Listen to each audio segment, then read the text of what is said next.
ajouté le président kényan Uhuru Kenyatta a été investi mardi pour un second et dernier mandat à la tête d'un pays divisé, comme en témoigne au même moment la mort d'une personne pendant la dispersion par la police d'opposants souhaitant organiser leur rassemblement. Le contraste était d'ailleurs saisissant entre la cérémonie en grande pompe organisée pour la prestation de serment de M. Kenyatta et les jets de gaz lacrymogène vers le chef de file de l'opposition Raila Odinga, qui promettait à quelques centaines de partisans qu'il prêterait serment comme préside le 12 décembre. « Je prêterai serment, car je suis le président légitime », a-t-il déclaré. Le 12 décembre est le jour de l'indépendance du Kenya, ancienne colonie britannique. Réélu à la présidentielle d'octobre boycottée par l'opposition, M. Kenyatta a promis sous les vivas de 60 000 personnes rassemblées dans un stade du nord-est de Nairobi de construire des ponts, unifier et apporter la prospérité à tous les Kenyans. Cette promesse risque toutefois de sonner bien creux aux oreilles de l'opposition, qui répète à l'envi qu'elle ne reconnaît pas la réélection de M.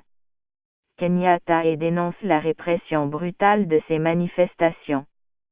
Cette prestation de serment, en présence d'une dizaine de chefs d'État africains, signe la fin d'une saga électorale marquée notamment par l'invalidation en justice de la présidentielle du 8 août, mais pas celle d'une crise politique qui a rappelé au pays ses profondes fractures ethniques, géographiques et sociales.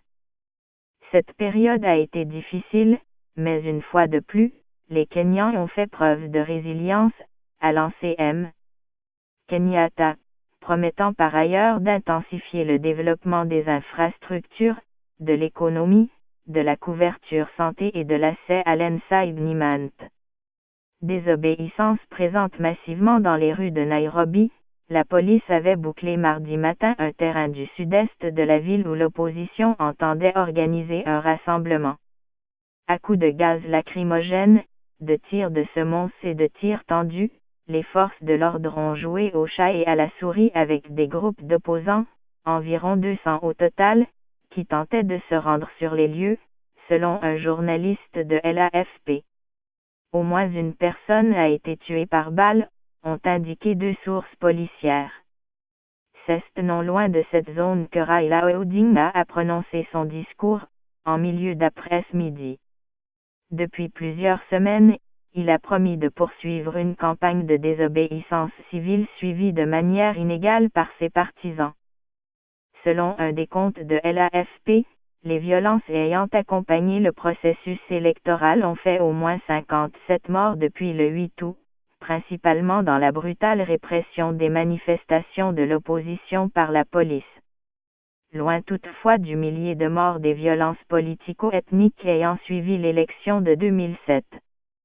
98%. Cette crise politique avait paradoxalement débuté par une décision historique de la Cour suprême, le 1er septembre, saisie par l'opposition.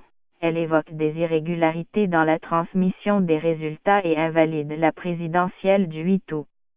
Le jugement est salué comme une opportunité pour renforcer la démocratie, mais les politiciens kenyans auront surtout redoublé d'efforts dans leurs violentes invectives.